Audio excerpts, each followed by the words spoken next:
जरूरतें। इसमें आज तक हमने मैं इस भाग पर प्रभाव डालने वाले घटकों के बारे में पढ़ा है। आज हम सत्र क्रमांक 17 दिमाग और ज्ञानेंद्रिया, इसमें हम देखेंगे कि हमारे दिमाग का हमारे ज्ञानेंद्रियों पर कैसे नियंत्रण रहता है और वे क्या काम करते हैं। गतिविधि क्रमांक 1 खेल है बूझो तो जाने। इसमें 10-12 बच्चों की जोड़ियां बनानी है।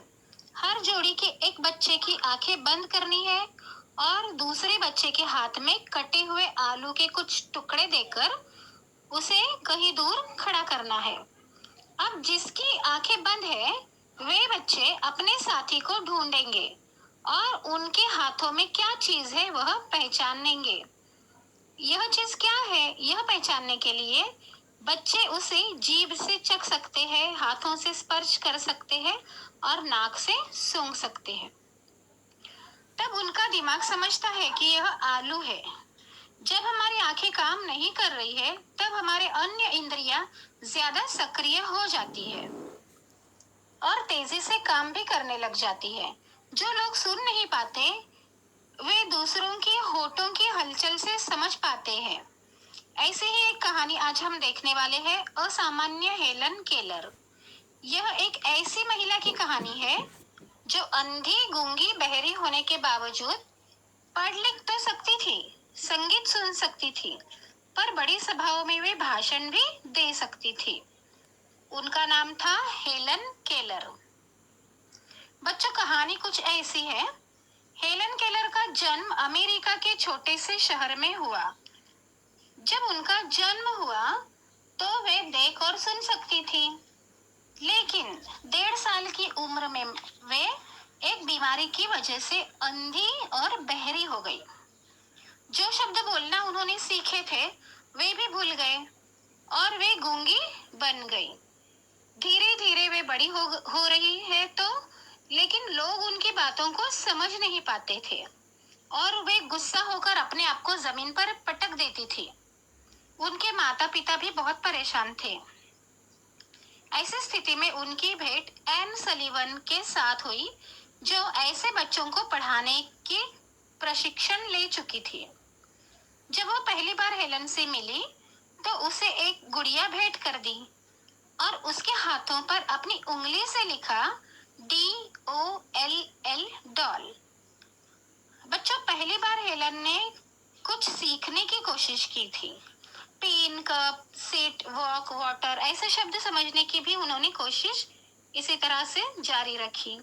स्ट्रॉ की मदद से जोड़ना घटाना सीखा था।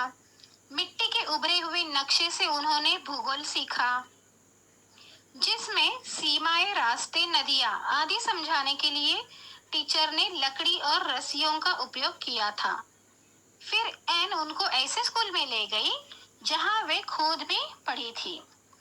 ब्रेल भाषा जो छूकर पढ़ी जाती है वह सीख गई।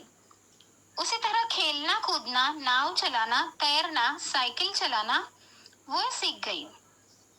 मुख्याध्यापिका सेरा फुलर उनकी मदद से दांत, जीभ और गले को हिलाकर बोलना भी सीख गई। 24 वर्ष की उम्र में वे कॉलेज की शिक्षा उन्होंने पूर्ण की। वह अपने गुरु के साथ दुनिया भर घूमकर अपने जैसे ही बच्चों को शिक्षित करने के लिए घूमती रही। उन्होंने कई किताबें लिखी, भाषण दिए, रिकॉर्ड बनाए, एक फिल्म में भी उन्होंने काम किया। उनको जितने पैसे मिलते थे अंधों की देखभाल के लिए इकट्ठा किए, जिसके लिए उन्हें दुनिया भर से पुरस्कार और सम्मानार्थ डिग्रियां मिली है। 88 वर्ष की उम्र में उनका देहांत हुआ। उनकी कहानी हमेशा हमें प्रेरणा देती है। जिन लोगों में कोई ज्ञानेंद्रिय की कमी होती है तो उनमें हमसे अलग क्षमताएं आ जाती है। इसमें सबसे महत्वपूर्ण हमारा दिमाग है। वह हमारे शरीर ही नहीं बल्कि जज्बातों पर भी नियंत्रण करता है। बच्चों, लेसन के बाद आपको खेल खेल की कॉपियां दी जाएंगी जिसमें कुछ पहेलियां दी गई है, जो आपको बुझानी है, जिसका नाम है इसका हल ढूंढे। ठीक है, तो इससे आपका बौद्धिक व्यायाम भी हो जाएगा।